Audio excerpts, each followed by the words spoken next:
تسلیم کیا جاتا ہے۔ خواجہ صاحب یعنی کہ خواجہ مولانا الطاف حسین حاجی کا اسلوب تحریر سادہ، ٹھوس، غیر جذباتی اور مدلل ہے۔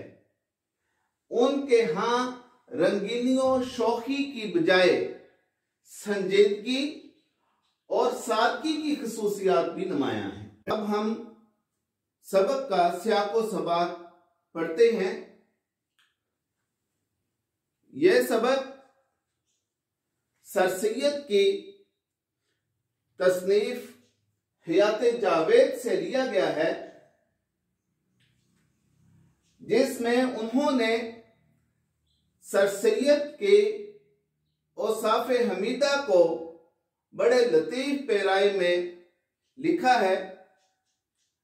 سر سید کی مہمان نوازی، خوش طبعی اور ظرافت کے پہلوؤں پر نظر ڈالی گئی ہے۔ محنت اور جفاکشی سے قومی مفاد کو ناقابل حصول بنانا اور ساتھیوں کی دل جوئی جیسے اوصاف نے سر سید کو ہر دل عزیز بنا دیا تھا۔ سر سید کی گفتگو میں ایسا سحر تھا کہ بزرگ کیا بچے بھی گرویدہ ہو جاتے۔ راست بازی ان کی ذات میں اوج کمال تھی۔ کھانا عمدہ اور بہترین نہ ہوتا تو بھی رغبت سے کھا لیتے۔ موسمی پھل اور سبزیاں بہت پسند فرماتے۔ یہ سبق کا سیاق و سباق ہے۔ اب ہم سبق کے خلاصے کی طرف جاتے ہیں۔ ڈیئر اسٹوڈنٹس، کسی بھی سبق میں خلاصے کے لکھنے سے پہلے ہم سبق کے اہم نکات سامنے رکھیں گے۔ یہاں سر سید کے اخلاق و خصائل سبق میں سے ہم نے چند نکات نکال کر سامنے رکھے ہیں، جنہیں ترتیب سے خلاصے میں وضاحت کے ساتھ لکھ دینا ہے کہ سبق کا 1/3 رہے۔ سر سید خان بڑے مہمان نواز تھے۔ کھانے پینے کی پسندیدہ چیزیں اور خوراک، ہنسی مذاق اور تحریر و مطالعہ، محنت اور جفاکشی، خطبات احمدیہ، سائنٹیفک سوسائٹی، سر سید کے مزاج کی خوبیاں، بھائی کی موت کا صدمہ اور ماں، وطن سے محبت کا جذبہ، سر سید کا حسن سلوک اور قناعت پسندی، قوم کو ذلت کے گڑھے سے نکالنے میں اہم کردار، یہ تمام نکات ہیں جن کی ہم ترتیب سے وضاحت کرتے چلے جائیں گے تو سبق کا خلاصہ مکمل ہو جائے گا۔ اسی طرح مشہور اقتباسات کی تشریح کے حوالہ جات ہیں جو ہم سبق کی تشریح کرتے وقت ان کے اندر پڑھیں گے۔ ڈیئر اسٹوڈنٹس، آج ہم اس سبق میں سر سید احمد خان کی بائیوگرافی کی ڈاکومنٹری فلم دیکھیں گے، اور ضروری یہ ہے کہ شروع سے لے کر آخر تک پوری کی پوری ویڈیو دیکھی جائے، جس سے قوم کی حالت درست ہو۔ دور دراز کا سفر اختیار کیا، جب کبھی عالموں اور مہذب آدمیوں کو دیکھا، جب کبھی علمی مجلسیں دیکھیں، جہاں کہیں عمدہ مکانات دیکھے، جب کبھی عمدہ پھول دیکھے، جب کبھی کھیل کود عیش و آرام کے جلسے دیکھے، یہاں تک کہ جب کسی خوبصورت شخص کو دیکھا مجھ کو ہمیشہ اپنا ملک اور اپنی قوم یاد آئی اور نہایت ہی رنج ہوا کہ ہائے ہماری قوم ایسی کیوں نہیں۔ سر سید اس بات کو اچھی طرح سمجھ گئے تھے کہ جدید علوم اور عالمگیری معلومات کو اگر اپنے بس میں کرنا ہے تو انگریزی زبان کا سیکھنا ضروری ہے، لیکن ان کی نیک نیتی کو شک کی نگاہ سے دیکھا گیا، بدلے میں بدنامی ملی۔ اما یہ سید احمد تو کہتا ہے کہ ہمارے بہو بچے بیٹیاں انگریزی تعلیم حاصل کریں گے، لا حول ولا قوت۔ سنا ہے جناب اب بنارس چھوڑ کر ولایت کے دورے پر ہیں، مکہ کے بدلے لندن کے حج جاتے ہیں، لندن جا کر ٹکسالی کرستان بنیں گے، کرستان۔ عیسائیوں کے ہاتھ کی گردن مروڑی مرغی مزے لے لے کر کھائیں گے۔ اب تو مزے ہیں لاڈ صاحب کے، کام کا کام اور قوم کا نام۔ بہت خوب فرمایا آپ نے، بالکل صحیح فرمایا۔ لندن سے دہلی آئے 10 یوم کے لیے، یہ زحمتیں اٹھائی فقط قوم کے لیے۔ لندن سے آتے ہی ایک رسالہ تہذیب الاخلاق کے نام سے جاری کیا۔ میں نے تہذیب الاخلاق اس واسطے جاری کیا کہ ہندوستان کے جو دل مردہ ہو گئے ہیں ان میں کچھ تحریک لائی جاوے۔ ناسازگار حالات کے باوجود 24 مئی 1875 میں محمدن اینگلو اورینٹل کالج کی بنیاد ڈالی۔ ارے پاگل ہو گئے یہ سید احمد، فرنگیوں کو اپنے ہندوستان سے باہر نکالنے کے بجائے ان کے علوم سکھانا چاہتا ہے ہمارے بچوں کو۔ کیا سما گیا ہے اس کے دماغ میں معلوم نہیں۔ تعجب ہے اس بات پر کہ کچھ لوگ اس کے باتوں میں آ گئے ہیں۔ مروب ہو گئے ولایت سے شیخ جی۔ جی ساون کے اندھے کو سب ہرا ہی ہرا نظر آتا ہے۔ ظاہر ہوئی کمیٹی وہ کالج کی ایک لکیر، آخر اسی لکیر کے سب ہو گئے فقیر۔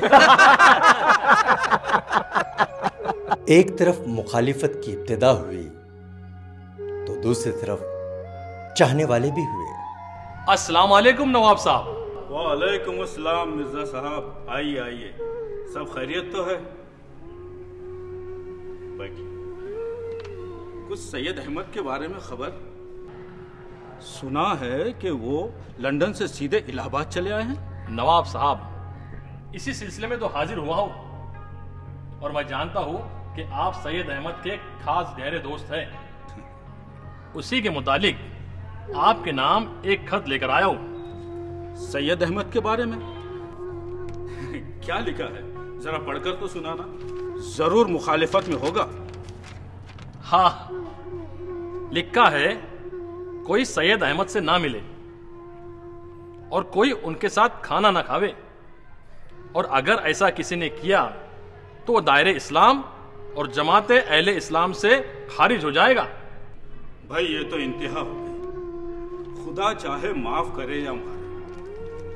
سید احمد مسلمان ہو یا کافر، مجھ سے تو یہ نہ ہو سکے گا کہ میں اس سے نہ ملوں اور اس سے کھانے کھلانے سے پرہیز کروں۔ خدا کے فیصلے نیک نیتوں پہ ہوتے ہیں، نیک نیتی اور خلوص ساتھ ہو تو کوئی بھی کام مشکل نہیں ہوتا۔ سید احمد کی تحریک کو عملی جامہ پہنانے کے لیے ان کے رفقائے کار نے ان کا بھرپور ساتھ دیا۔